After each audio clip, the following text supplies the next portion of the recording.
नमस्कार, ATN live में आपका स्वागत है और मैं हूं चंदन। आज हम एक शख्स हैं, उनसे आज मिलवाएंगे आपको और चुनावी चर्चा पे बातचीत होगी। आपको बताते चले कि शिक्षा के क्षेत्र में ये शख्स अपना काफ़ी अच्छा खासा परचम लहरा चुके हैं। हम जिस शख्स की बात कर रहे हैं उनका नाम है विपिन कुशवाहा, जो कि गोरियाकोठी विधानसभा क्षेत्र से भावी प्रत्याशी के तौर पे लोगों के बीच जनसंपर्क अभियान कर रहे हैं। हालांकि वहाँ पे कई दावेदार हैं, लेकिन उसके बावजूद विपिन कुशवाहा किस मुद्दे के साथ जनता के बीच जा रहे हैं, उनसे हम बातचीत करेंगे। तो इनसे हम बात करेंगे। सबसे पहले सर, स्वागत है विपिन जी आपका एटीएन लाइव में। और आप क्षेत्र में लोगों के बीच जा रहे हैं, किन मुद्दों के साथ क्षेत्र के बीच लोगों के बीच जा रहे हैं? सबसे पहले एटीएन लाइव के श्रोतागण को मैं विपिन कुशवाहा चरण स्पर्श करता हूं।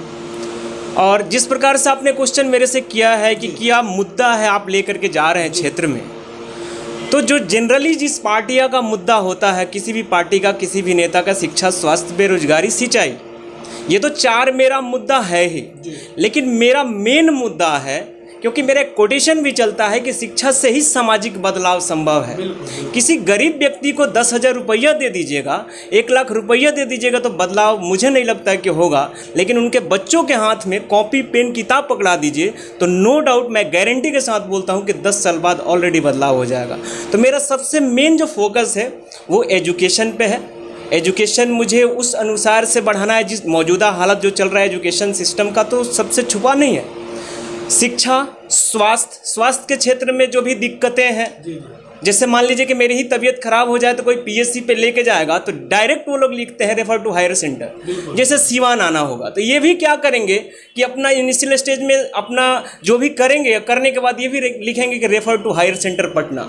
और पीएमसीएच की तो हालत सारे लोग जानते हैं कि क्या स्थिति। विपिन जी, आपसे जानना चाहेंगे कि शिक्षा के क्षेत्र में एक आप IITN भी रह चुके हैं और शिक्षा के क्षेत्र में परचम लहराने के बाद अचानक से राजनीति में आना, ये शिक्षा अलग क्षेत्र हो गया, राजनीति एक अलग क्षेत्र हो गया और नेताओं की जो आज स्थिति है, सबके सामने सब कुछ है।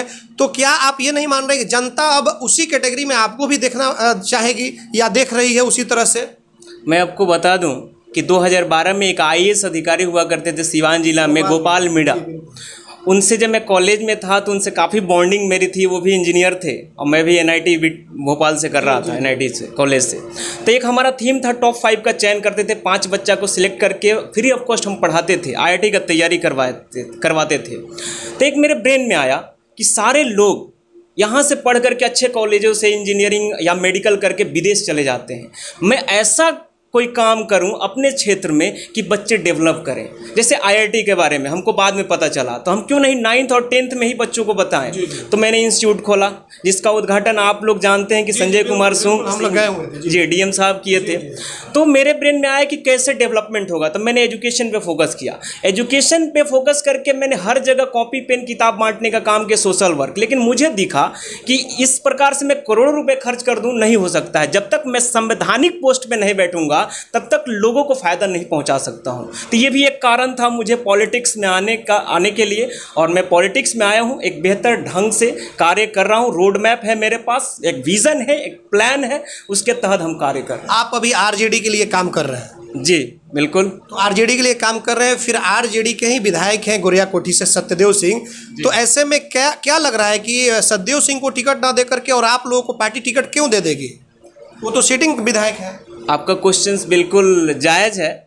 मैं प्रत्येक पंचायत में, 42 पंचायत है मेरे यहाँ, मेरे क्षेत्र में।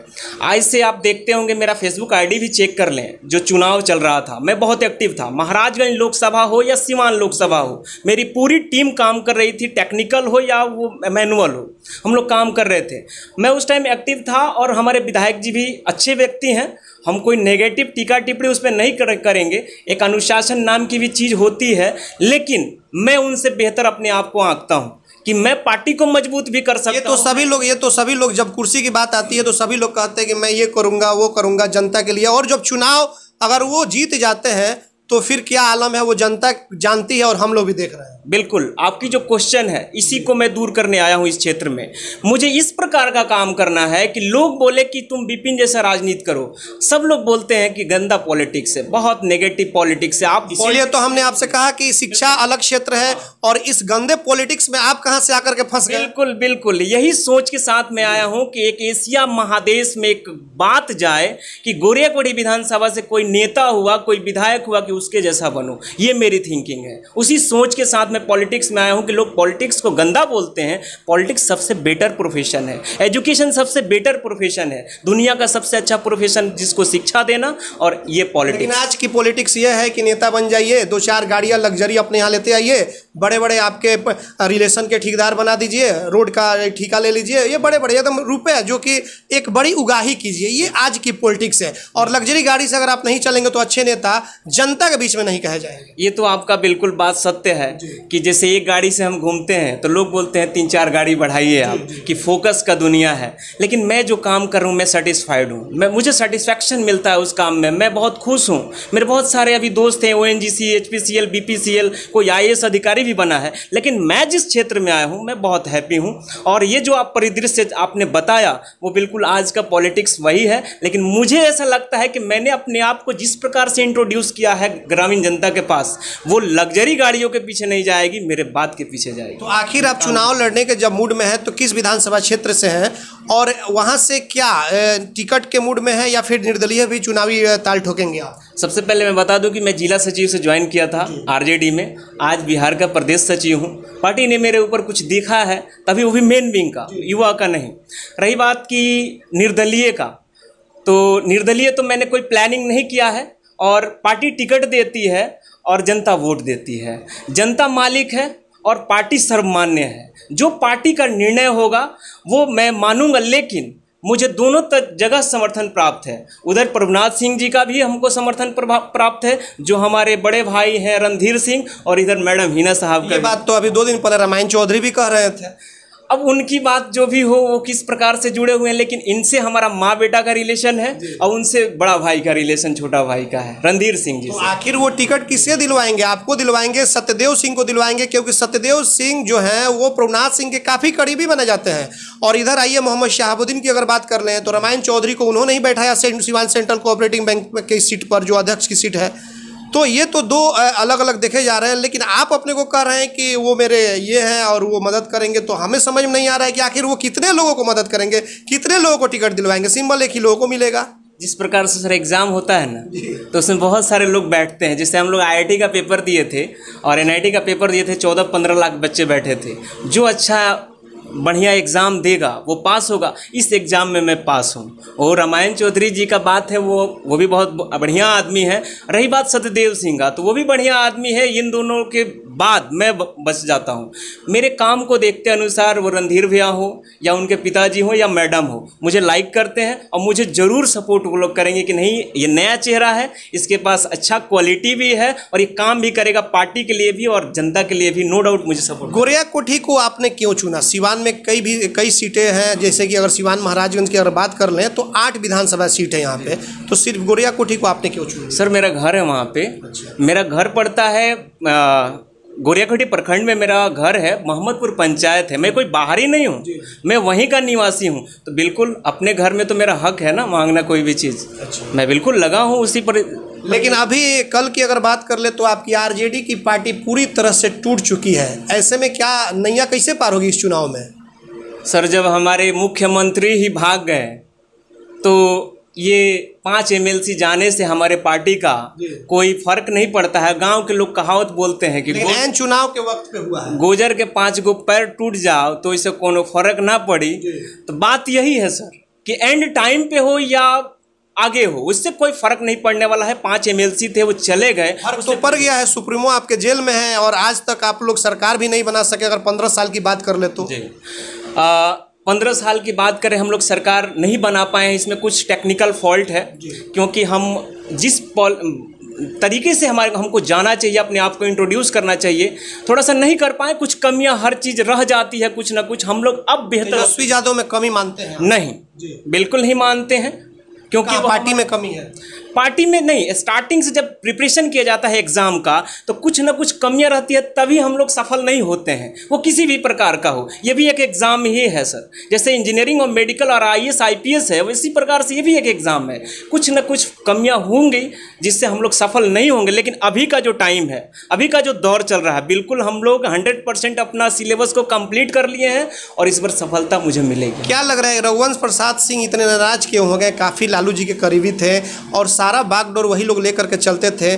कहीं ऐसा तो नहीं कि जगदानंद सिंह को जब कमान दी गई चुनाव की तो इनको थोड़ा सा नगवार लगा, उसके बाद से नाराजगी इनकी जाहिर हो गई और कल वो सब कुछ देखने को मिल गया।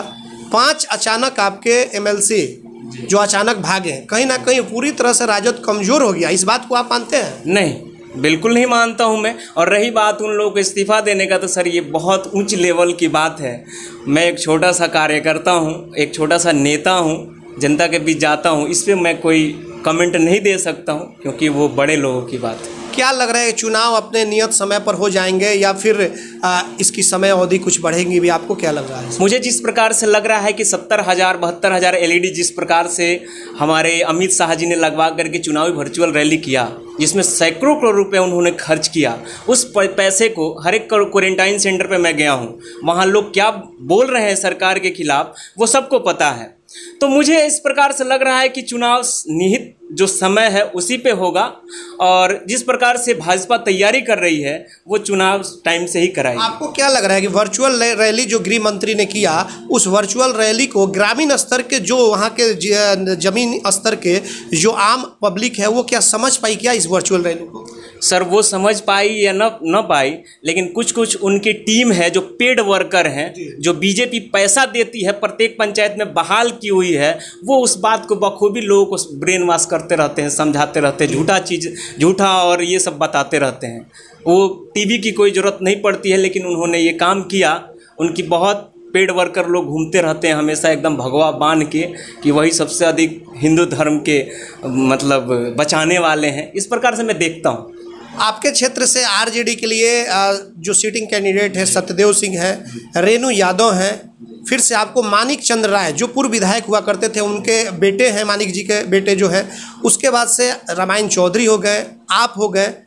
तो क्या लग रहा है कि मोहम्मद शहाबुद्दीन और प्रभुनाथ सिंह, इन 5 या 6 जो लोग हैं, इनमें से किनके ऊपर मोहर लगाएंगे? मेरे ऊपर नो डाउट। आखिर क्यों आप पे मोहर लगेगा? क्योंकि मेरे पास जो क्वालिटी होनी चाहिए, जो चीज़ें होनी चाहिए, जो एग्ज़ाम में आता है, मेरे पास टोटल चीज़ है। आप एक एक चीज़ मेरे से पूछ सकते हैं, देख सकते हैं। पूर्ण रूप से मैं तैयार हूं, अपना मैं पेश भी कर दिया हूं, दोनों जगह बताया हूं। उधर महाराजगंज लोकसभा में रणधीर भैया को मैंने बताया था और मैडम को भी बताया था और पार्टी में भी मैंने बताया था। मैंने जो रोड मैप दिया है उसमें कोई गड्ढा नहीं मिलेगा आपको। बिल्कुल जितना स्पीड आपको गाड़ी दौड़ाना है आप दौड़ा सकते हैं। और नो डाउट मैं आपके चैनल के माध्यम से बोलना चाहता हूं, यदि मुझे संवैधानिक पोस्ट पे बैठाया गया, RJD से मुझे टिकट मिलता है, तो इस पूरे बिहार में हम घूम करके पार्टी को इतना मजबूत करेंगे कि वो कोई सोच भी नहीं सकता। और अगर नहीं मिलता है तो क्या करेंगे? नहीं मिलता है तो फिर जो पार्टी का निर्णय होगा वो मैं काम करूँ। चुनाव लड़ेंगे? नहीं मिलेगा तो? नहीं, बिल्कुल नहीं। जो पार्टी का निर्णय होगा, जो जनता का निर्णय होगा कि नहीं आपको चुनाव नहीं लड़ना है, मैं बिल्कुल सर्वमान्य है मेरे लिए। आने वाले विधानसभा में क्या लग रहा है, चुनाव के बाद से आपकी सरकार बनेगी या फिर से एक बार नीतीश कुमार ही मुख्यमंत्री होंगे? जिस प्रकार से जो परिवेश अभी चल रहा है, मौजूदा हालात चल रही है, उसमें तो 110% मैं बोल सकता हूं कि मेरी पार्टी का सरकार बनेगा, जो अभी का परिस्थिति है।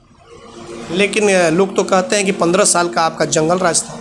तो ये कौन सा जंगल राज नहीं है, वो मैं उस पर नहीं बोलना चाहूँगा। 15 साल का हिसाब कोई भी नेता मेरे को दे दे। क्या आपको सीवान में जो सूता मिल था वो चालू हुआ? क्या आपको चीनी तो नीलाम हो गई? वो तो सीता सूता। एक चीज़ मेरे को बताइए कि वो तो बिहार सरकार को स्टार्टिंग करना चाहिए ना, कुछ रोजगार सृजन करने के लिए, तो उसको तो स्टार्टिंग करना चाहिए, अपना पक्ष रखना चाहिए भारत सरकार को। या जहाँ पे भी ये नहीं किया, आपको चीनी मिल सारा बंद पड़ा हुआ है, तो कोई भी प्रकार का कोई यदि लगा हो इंडस्ट्रीज यहाँ पे तो मुझे बता दें आप कि हाँ यहाँ पे ये कार्य हुआ है, वो कार्य हुआ है। कार्य क्या हो रहा है कि अकाउंट में पैसा डाला जा रहा है, यह बहुत अच्छी बात है। लेकिन मेरा देखिए विज़न क्या है, यदि आप कृषि को बढ़ाना चाहते हैं तो DAP 1000 तो 500 कर न दीजिए।